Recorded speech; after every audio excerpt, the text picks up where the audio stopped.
Hey, YouTubers. Bart coming at you. Coming at you with a little content today. Uh, Talk about so much about prices changing and things like that in the hobby and where it's going. But so much it's always just talking about baseball. And a lot of times it's the modern stuff that we're highlighting. What Tatis hit home runs someday, and bam, his stuff spikes or whatever. But I'm predominantly a football guy, so I'm seeing some of those changes on the football side. So I figured I'd showcase some of that. I'm specifically going to focus on 80s football and the key rookies there. So I got 13 rookies that we'll talk about. Um, all the big names that you know and love. Five of them are even identified in the PSA Market 200, which is a registry set, but they're 200 identified cards that have just been mainstays in the hobby nonstop. And where they go, you can basically assess that that's where the hobby is going as well. So let's check them out. All right, so up first we've got the 1981 Topps Joe Montana. We'll predominantly talk about PSA 9s, and as we go through these cards, I'm mostly referring to the ones that you will see that are high end, but that are also frequently sold enough that you can actually get some decent data points out there. So if 10s are so low pop with such a high demand that they don't come up very often, such as this card, it's not really beneficial to talk about the data points or lack thereof when you're talking about trends and change and everything like this. So the population of a PSA 9 is 1,893. There's 108 10s. So that's creeped up over the years. I remember when I started doing this, it was in the 60s, I think, about 10 years ago or so. But in late February, this was going for $550 to $600. And now you can regularly see them going between $1,500 and $1,900. Kind of all depending on the settering and stuff. And then we sellers, we still have some preferences based on whether it's got a lighthouse label or a hologram label or an old grade with old fonts, etc. But great card, but tripled pretty much since the beginning of the year. Up next, another Niner. 82 Topps Ronnie Lott. Popping a 10. They're still selling enough of them. They come out and they're moving enough that we'll talk about that. But that's a pop 89. But I'll also mention some PSA 9s. There's 479 of those. Just 5 or 6 weeks ago, this card was going for about $875. The most recent gem sold for $3,200. So big old jump, and that's several cards have done 3,000 plus. So a solid data point there.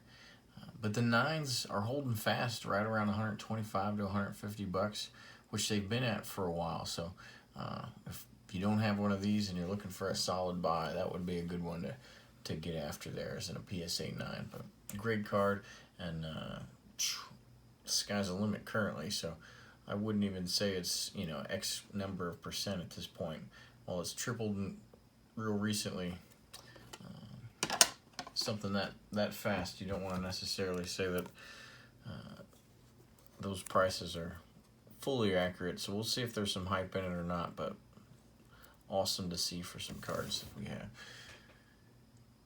Lawrence Taylor, an all-time great. Pop 156 in PSA 10, 821 in PSA 9. It's kind of double the pop of the Ronnie Lotts. In January, 9s were going for about 125 bucks, and the 10s were about $1,100 to $1,200. Right now, 9s are over 300, and the most recent gem of this one sold for $4,100, and there's been a couple of them at the $4,000 price point. So, a monster card currently. Of course, an all-time great. Probably has a little bit of that New York mystique to it. Doesn't get what baseball New York mystique has to it, but there's still some big time collectors in that area and for that team.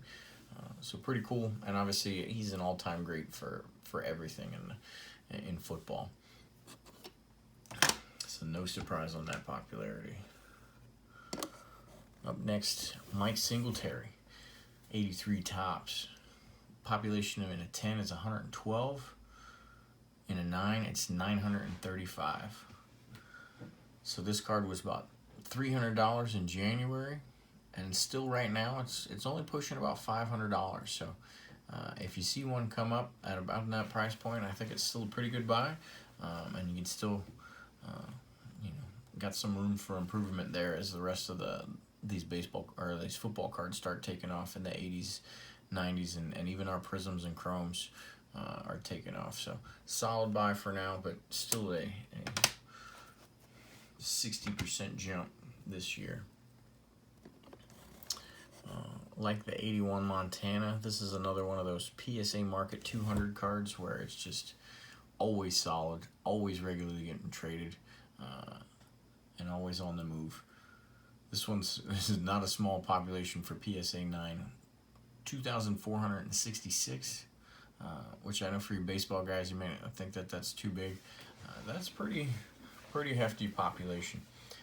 There's 172 10s. We've seen that one go up quite a bit in the last couple years. So his 10s have actually, on the long term, come down pretty significantly because they used to be $4 or $5 grand. But that pop has driven it up. But these averaged about $175 around the March time frame, and 9s are going for about $300 now. And that's pretty significant considering that the pop is still going up at a decent clip.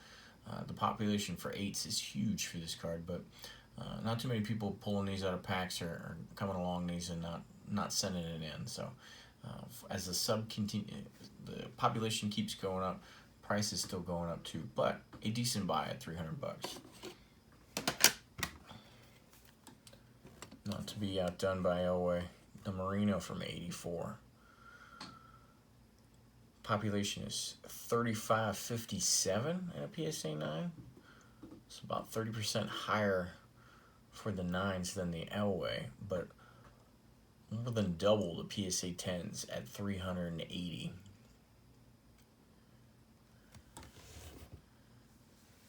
The 9s we're going for about $140. 10s were going for about $1,200 back in February. Now the 9s are over $200, so a decent little improvement there, but the 10s are around $2,000. Again, despite this populations are climbing pretty high, so I don't know who's sitting on 84 Topps boxes, but they keep subbing them, and they're still pulling gems, those lucky bastards. But pretty significant jump. 9s are still a solid buy, so if you haven't gotten one yet, you might want to do it.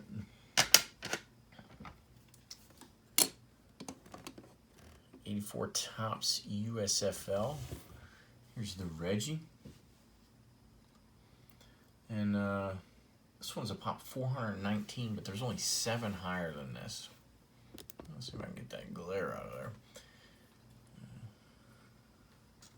No, not too much. I'm going to have to move my head there.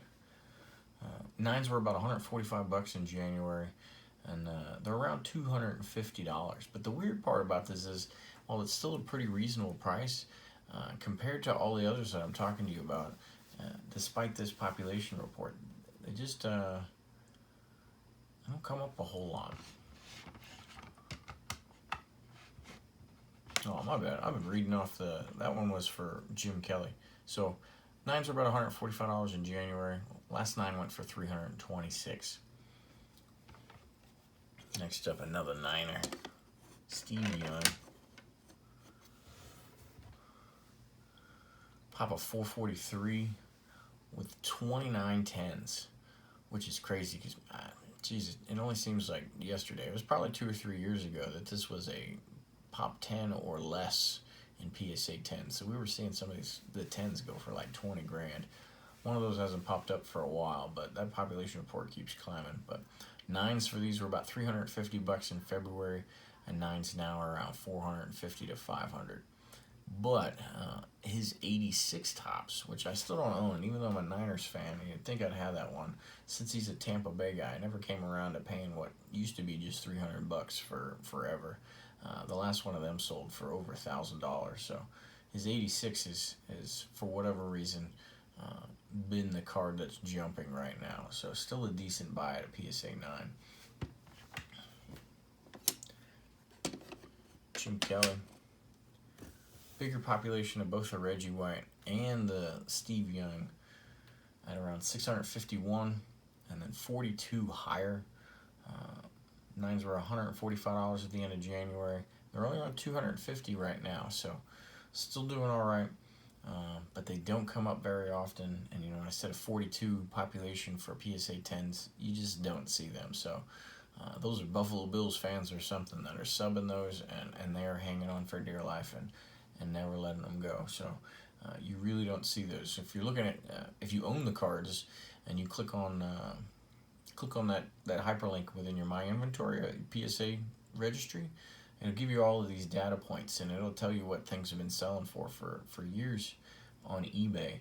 And some of these cards, they had, no kidding, like 78 pages of data that you could look through, and Jim Kelly's was, significantly smaller than everybody else's.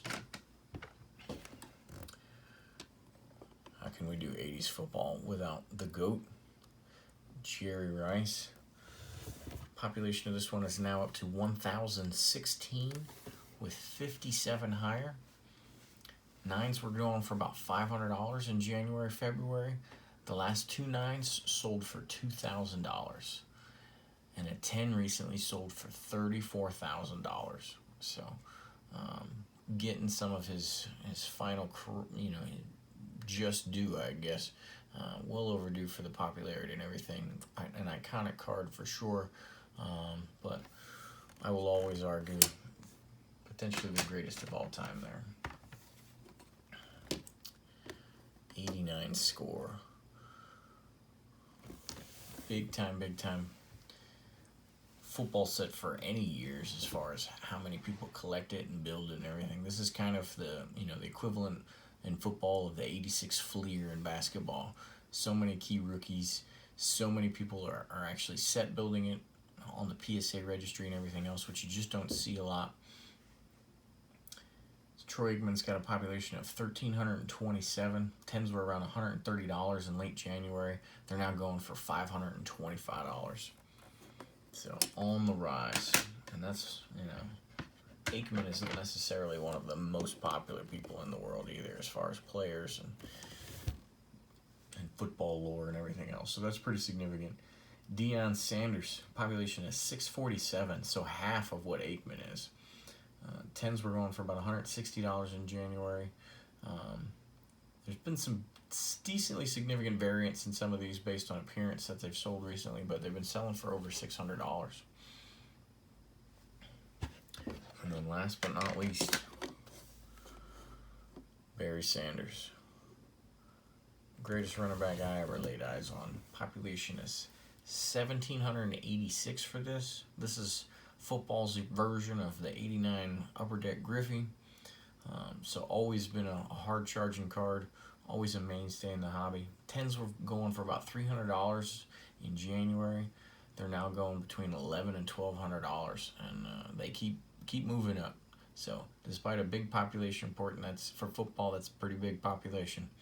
That's real big, to be honest with you. $1,100-$1,200 for a 10 is pretty significant. So 3.5 to 4 times jump since the beginning of the year. So there you have it, 13 cards on the move. We're seeing a whole lot of it in Topps Chrome and now the Prisms as well for football. But as we saw baseball just go crazy in the 80s, we're starting to see that in football. So I figured I'd toss some of that info out at you. Thanks for watching. Later.